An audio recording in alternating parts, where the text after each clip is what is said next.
Good morning, my noble knights. Is I Blaze Templar, and this is kind of a last hurrah to our good old friend Aegislash and company. I do have a few more videos of it, I'm sure. I can actually go check that real quick. Play PokemonShowdown.com. No, I don't want to play. Just want Pokemon Showdown.com. Because that way we can actually get to the replays. And we'll move it over here. Find ourselves, and we'll see if we can't find a few replays more as well. Well, looks like the only other one we could find was this one, which is fine. But anyway, this is kind of our last farewell to Aegislash, as it did get banned. Now, this isn't the final team I used with Aegislash, but it was basically the first Gen 7 team I threw together. As you can see, it's an odd team. I wanted to have a Rapid Spinner, so I chose Delmies, Grass Ghost with Anchor Shot, and it gets basically Pseudo Stab with Steel, so pretty cool Pokemon. It's interesting. Good typing and nice abilities, so I thought I'd try it. Threw Guzzlord on. It is such a weird-looking Pokemon. Bulky, very bulky attacker with like Substitute, Gyro Ball, Draco Meteor, and Crunch, I believe was its moveset. So it was an interesting Pokemon. Guzzlord, unfortunately, just so slow and so weak to Fairy that it can be a problem to use. Anyway, Salazit, I believe. I probably mispronounced that. Oh, Salazzle. Salazit is the unevolved form. Then Beware and Aegislash. I chose Beware because I just wanted a Choice Bander. Thought it might be kind of interesting. Again, this isn't the final team I made before Aegislash was banned, but these are the games that I still have able to pull up, unfortunately. So let's get started, shall we? Enough of me rambling, right? So this is kind of our goodbye Aegislash, and I lead with Mamoswine because it does really good against most of his team. Unfortunately, he leads Delmies, and I can't do much to it. Thankfully, I do have AV. Delmies can easily handle that thing. And Torkoal comes in, eats an Anchor Shot. Not that the damage really matters. It's the fact that he can't switch.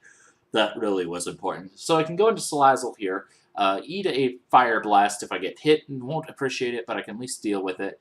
And I know he's going to want to go into something that can resist the fire, which obviously his Water Fairy, perfect choice. Unfortunately for him, I do have Salazzle, and it has Sludge Wave. So Castle is going to take some damage to the Sludge Wave, but I'm going to just go straight to Delmies, easily eat those Earth Powers. Assault Vest Delmies, just so good. Shadow Claw does nice damage, not enough, but he's going to go for the Shadow Ball. Super effective or not, I have the Assault Vest. I can take those, not comfortably, but I can. And now I'm just going to keep going for Shadow Claw. It's kind of the obvious play, but it does damage to his entire team, so it's not an entirely bad thing to go for. This time I decided to go Guzzlord, though, because I don't know if Torkoal wants to keep going for the Fire Blast or not, and it's kind of a safe middle ground, plus I can get my sub up on the possible switch. It's exactly what happens, and now I can just go straight for a Gyro Ball. Does so little. I was just so surprised by how well it took that. Anyway, Ice Hammer going to do some damage.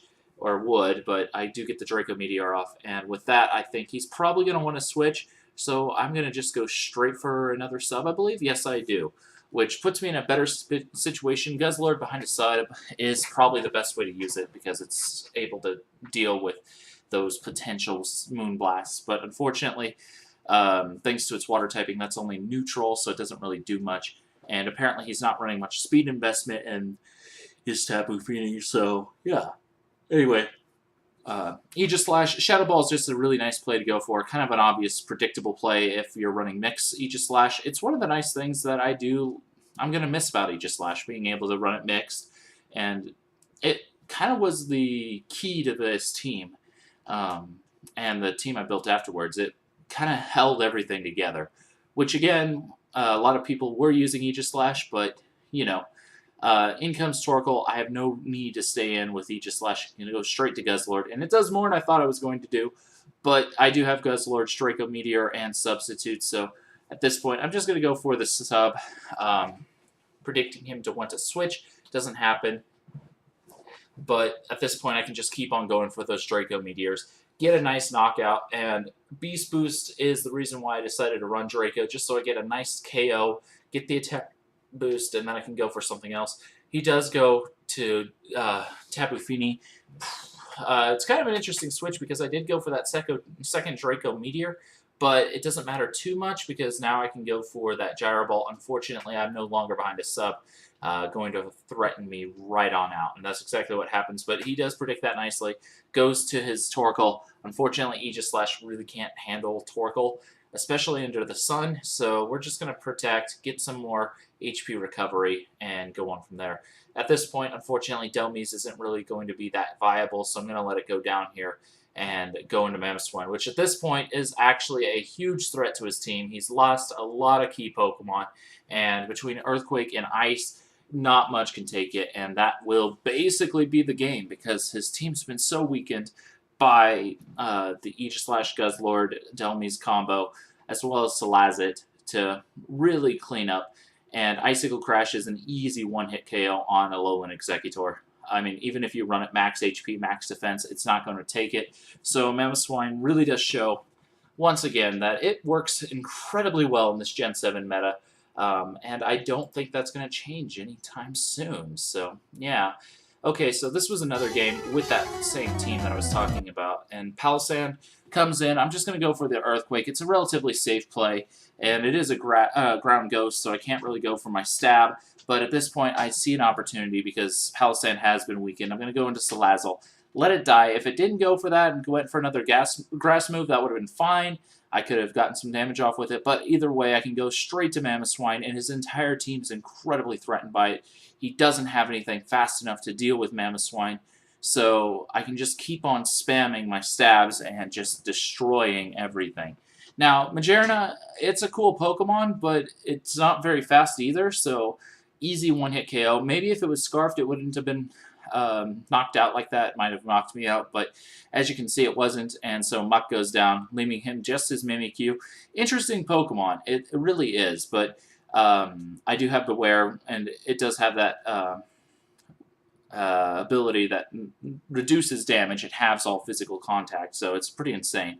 And I'm able to bust his substitute, go for Aegislash, which, because he's not Swords Danced, I can take it, switch to switch out and Shadow Ball, and that will be the game. Poor Mimikyu just wasn't able to do much, and even if he had knocked out Aegislash, I could have gone to something else. Guzzlord, maybe. I don't think he would have taken a play rough, though, so probably my Anchor, because it could have taken a hit at that point, and I don't know. Actually, now that I'm re-looking at this team, Mimikyu actually could be a big problem because Mamoswine wouldn't like a +2 Swords Dance Shadow Sneak much, and it takes 2 hits to kill, so, you know, that could have been a problem. I won't lie. But anyway, our last game that we have, possibly, unfortunately, that I have with Aegislash is this one against the H2, so we'll see what happens. Anyway, he's going to leave with Toucannon. Interesting Pokemon, but I know the Brave Bird or the Beak Boom move, the Fire Beak, Blast Beak, there we go, is coming, so I'm able to go into Aegislash, eat that up nicely, then go to Guzzlord and eat up any particular Flame Charge, because I learned, because I had a Toucannon, that I can learn that. But holy smokes, that Rock Blast did a lot of damage, but I'm going to get the sub up. This does put me in a tough situation though, but he decides to go for Brave Bird. Rock Blast would have been better there, but I'm able to KO it with Draco Meteor, so his Toucannon did a lot of work, a lot more than I was expecting, but now that I'm at +1 attack, Guzzlord could be a threat. Unfortunately, he does have Beware, and I know this thing's a big problem, especially with the potential of Dragon Claw. I don't know why this thing gets Dragon Claw. It's a Life Orb Dragon Claw user, which is nice because now I can Anchor Shot it, keep it locked down for at least another turn, as he just keeps going for that Dragon Claw. Aegislash can eat it up nicely, though, so good choice for me. He's going to Earthquake, and I didn't see the Earthquake coming. I think I got it stuck in my head that he was banded, but obviously he wasn't, so I'm just going to go to Salazzle, take it out with a Sludge Wave. Good move in that case.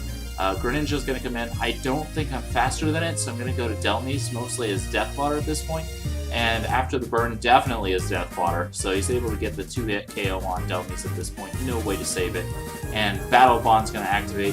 Greninja with Battle Bond is actually a really interesting Pokemon. Now here I'm hoping I don't get burned, because then I can go for the Hammer Arm. Unfortunately, it doesn't knock it out as it was sashed, and so he's able to go for that second spell, Knockout with Beware. And that is a problem, but I do have Mamoswine and the Ice Shard, so in that case, he probably would have been best going for his Water Shuriken, but maybe he wasn't carrying it. But at this point, again, Mamoswine is in a great place to start doing a lot of damage. Turtonator could survive one, as it does. It does go for the Flamethrower, but I am Thick Bat, so I can take that, go for a second Earthquake, easily take out Turtonator. And if he had gone for Fire Blast, I don't think I would have been able to take that, but it's not as reliable, and so Mamoswine once again cleaning up. And I really do think Mamoswine is going to pop back up to OU this generation, just because it has great typing, nice power, and great speed for the Gen 7 OU. So that's why I think it's going to be an OU Mon this generation. I mean, it might change with Pokebank coming out. I don't know what the meta will shape up to be like there. I mean, Aegislash did get banned. That's basically why I was using it here. He didn't really get to do much, unfortunately, on this team, but he was more the glue that kind of held things together, and he was really important for dealing with the Ultra Beasts, which is why I put him on. Some of those Ultra Beasts are just way too powerful, so my guess is the next ban session will be the Ultra Beasts. So far, to my knowledge, Aegislash and Zygarde Complete have both been banned to OU. I don't know if anything else will be banned in the near future, but those are the two. And we'll see how the metagame shapes up from here. But I just kind of wanted to do a video about Aegislash because I quite appreciated it while I was able to use it. It was a nice Pokemon, it really was. But anyway, that's all I have for you today. That'll probably go up, but we'll see more videos. Actually, no. There's a video that uploaded about 30 minutes ago. So I guess this is going to be a second video today. Hey, I'm going crazy. But you guys are awesome. For 141 subscribers, you guys really are the best. I mean, there's no words for it. It's just been an amazing experience lately, and really, really motivating. And so I'll keep on pumping out content because you guys are the best, and I want to give back. So anyway, feel free to leave comments. Oh, I do actually have something to ask everyone. I have a bit of a conundrum right now. I have the Let's Play of Pokemon Sun and Moon going. As you can see, it's still uploading, but for every 2 hours of recording I do, it takes me an additional like 6 or so hours to get it actually onto YouTube. So for like 3-4 videos, it usually takes me an entire day. And so it's very, very draining. I still haven't gotten through, I believe, the... Oh, great. I think I just got through the first Island Challenge on my Let's Play videos. So, kind of shows you where I'm at on the Let's Play Sun and Moon. And I'm wondering, should I do something more like this where it's more, I'm able to kick it out a little easier, a little more effectively, and I don't have to spend quite as much time on the editing, uploading, and the converting and all that? Or do you think I should continue the Let's Play? I mean, I can tell it's starting to burn me out a little bit. That's why I'm seriously asking. I'm willing to keep going if you guys want me to, but it's definitely been a challenge, so that's why I'm bringing it up. Anyway, thanks for listening. I hope you enjoyed this video. It wasn't very long. It was a very quick video. I should have slowed it down a little bit, but there wasn't much to talk about. The meta's just so fluid right now. You can't really plan for things, and that's one of the cool things about the start of a new generation. Everything's so new and fresh. So yeah, anyway, that's what I have for you today. If you have anything else, let me know. Anyway, later.